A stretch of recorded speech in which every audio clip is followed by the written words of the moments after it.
আসসালামু আলাইকুম প্রিয় বোনেরা। আজকে আমরা কথা বলবো এমন একটি বিষয় নিয়ে যা আমাদের সমাজে খুবই সাধারণ হয়ে গেছে, অথচ এর পেছনে লুকিয়ে আছে অনেক কষ্ট, দুশ্চিন্তা আর হতাশা। সেটা হলো বিয়ে না হওয়া নিয়ে দুশ্চিন্তা ও হতাশা। প্রিয় বোনেরা, আপনারাও হয়তো লক্ষ্য করেছেন আশেপাশে প্রচুর বোন রয়েছে যারা চিন্তায় ভোগেন, কেন আমার বিয়ে হচ্ছে না। কেউ বলেন বয়স বেশি হয়ে যাচ্ছে, কেউ বলেন গায়ের রং ফর্সা নয় বলে মানানসই পাত্র পাওয়া যাচ্ছে না। কেউ আবার পরিবারের চয়েজের ভিড়ে নিজস্ব সিদ্ধান্ত হারিয়ে ফেলেন। আবার অনেক বোন আছেন যারা আগে হয়তো দুনিয়াবি পথে চলছিলেন, পরে হঠাৎ হিদায়াত পেয়েছেন, দিনের পথে ফিরতে চেয়েছেন, কিন্তু পরিবারের মানসিকতা চেঞ্জ হয় না। তখন শুরু হয় এক অদৃশ্য যুদ্ধ। আরও অনেকে আছেন যাদের সব কিছু ঠিক আছে, শিক্ষা, সৌন্দর্য, চরিত্র, কিন্তু তারপরও দিনদার পাত্র খুঁজে পাওয়া যায় না। অসংখ্য প্রস্তাব আসে, তবুও সঠিক মানুষটিকে পাওয়া যেন কঠিন হয়ে পড়ে। ফলাফল, অনেক বোন বিয়ে নিয়ে মারাত্মক হতাশায় পড়ে যান। কিন্তু বোনেরা, একটু ভেবে দেখুন তো, আমরা কি দুনিয়াতে শুধু বিয়ের জন্য এসেছি? হ্যাঁ, অবশ্যই। বিয়ে ইসলাম অনুযায়ী দিনের অর্ধেক। কারো কারো জন্য বিয়ে আবার ফরজও বটে। কিন্তু বিয়ে না হওয়ার কারণে যদি আমরা সারাক্ষণ দুশ্চিন্তা, হতাশা আর কান্নায় ডুবে থাকি, তাহলে কি এতে বিয়ে হয়ে যাবে? না প্রিয় বোনেরা, এতে শুধু সময় নষ্ট হবে, মন ভেঙে যাবে, ইবাদত থেকে দূরে সরে যাব। এই দুশ্চিন্তা, হতাশা, এসব কিছুই শয়তানের ফাঁদ। শয়তান চায় আল্লাহর মুমিন বান্দাদের মন দুর্বল করে দিতে। সে চায় আমাদের সময় নষ্ট করতে, আমাদের মনোযোগ সরাতে। আল্লাহ তাআলা কুরআনে বলেছেন, শয়তান তার বন্ধুদের দিয়ে তোমাদের ভয় দেখায়, তোমরা তাদের ভয় করো না, আমাকে ভয় করো যদি তোমরা মুমিন হও। সূরা আলে ইমরান। তাহলে বোনেরা, আমরা কি সত্যি শয়তানকে জিতিয়ে দিব? আল্লাহ বলেছেন, যে আল্লাহর উপর ভরসা করে তার জন্য আল্লাহই যথেষ্ট। সুবহানাল্লাহ, কি ভরসার একটি আয়াত! যার অভিভাবক আল্লাহ, যার তাকদীর আল্লাহ নির্ধারণ করেছেন, যে জানে তার রব সবকিছু জানেন, তার আবার এত হতাশ কেন?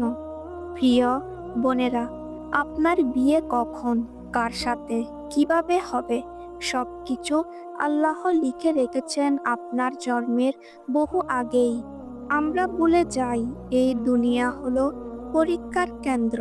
আল্লাহ কাউকে তাড়াতাড়ি দিয়ে পরীক্ষা করেন, কাউকে দেরি করে দিয়ে পরীক্ষা করেন, আবার কাউকে না দিয়েও পরীক্ষা করেন। হয়তো আপনার বিয়ে এখনো হয়নি, এর মানে আল্লাহ আপনাকে সবরের পরীক্ষা নিচ্ছেন। প্রশ্ন হলো, আপনি কি একটু সবর করতে পারবেন না জান্নাতের আশায়? আল্লাহ বলেছেন, নিশ্চয়ই আল্লাহ সবরকারীদের সাথে আছেন। আল্লাহর সাথে সম্পর্ক মজবুত হলে মানুষ কখনো একা থাকে না, বরং সে বুঝতে পারে আমার রব আমার সাথে আছেন। আর আল্লাহর ওয়াদা কি? আল্লাহ তোমাকে এত দেবে যে তুমি খুশি হয়ে যাবে। তাহলে এত হতাশ কেন? প্রিয় বোন, আজ আপনার বিয়ে বিলম্ব হচ্ছে, কিন্তু এর মধ্যেও অনেক নিয়ামত আছে। ভাবুন তো, হয়তো আল্লাহ চাইছেন আপনি আরো দিনের পথে এগিয়ে যান। হয়তো আল্লাহ চাইছেন আপনি কোরআন শিখুন, নামাজে মনোযোগী হন, নফল ইবাদত করুন। কারণ একবার বিয়ে হয়ে গেলে ব্যস্ততা বেড়ে যাবে, দায়িত্ব বেড়ে যাবে, সেই সময় হয়তো এই সুযোগ আর পাবেন না। তাহলে কেন এই অবসর সময়টা হতাশায় নষ্ট করবেন? বরং সময়কে কাজে লাগান, ইবাদতে, কোরআন শিখতে, ভালো কাজ করতে। প্রিয় বোনেরা, আমাদের সবচেয়ে বড় হাতিয়ার হলো দোয়া। রাসূল সাল্লাল্লাহু আলাইহি ওয়াসাল্লাম একটি অসাধারণ দোয়া শিখিয়েছেন। হে আল্লাহ, নিশ্চয়ই আমি আপনার কাছে আশ্রয় চাই দুশ্চিন্তা থেকে, দুঃখ থেকে, অক্ষমতা থেকে, কার্পণ্য থেকে, ভীরুতা থেকে, ঋণের বোঝা থেকে এবং মানুষের প্রভাব বিস্তার থেকে।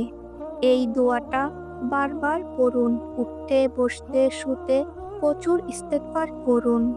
কারণ ইস্তেগফার হলো রিজিক, শান্তি, সুখ সবকিছুর দরজা খুলে দেয়।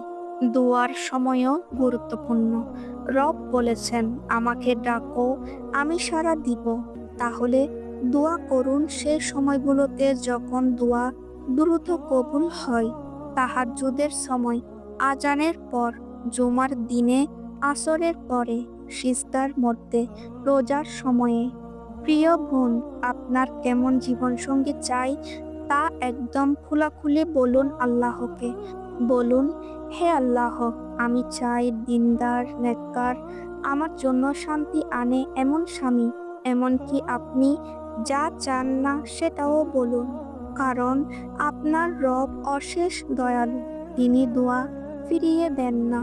প্রিয় বোনেরা, বিয়ে অবশ্যই সুন্দর একটি নিয়ামত, কিন্তু বিয়ে দেরি হওয়ার কারণে যদি সারা জীবন হতাশায় কাটাই, তবে শয়তানই জিতবে। আমাদের উচিত আল্লাহর উপর পূর্ণ ভরসা করা, সবরে অবিচল থাকা, প্রচুর দোয়া ও ইস্তেগফার করা। মনে রাখবেন, যে বান্দা আল্লাহর উপর ভরসা রাখে, আল্লাহ কখনোই তাকে একা ছেড়ে দেন না। তাহলে আসুন আমরা হতাশা নয়, তাওয়াক্কুল, সবর আর দোয়ায় জীবন বেছে নিই। আল্লাহ আমাদের জন্য সহজ করে দিন। আল্লাহ আমাদের জন্য সঠিক জীবনসঙ্গী নির্ধারণ করুন। আমিন। আসসালামু আলাইকুম।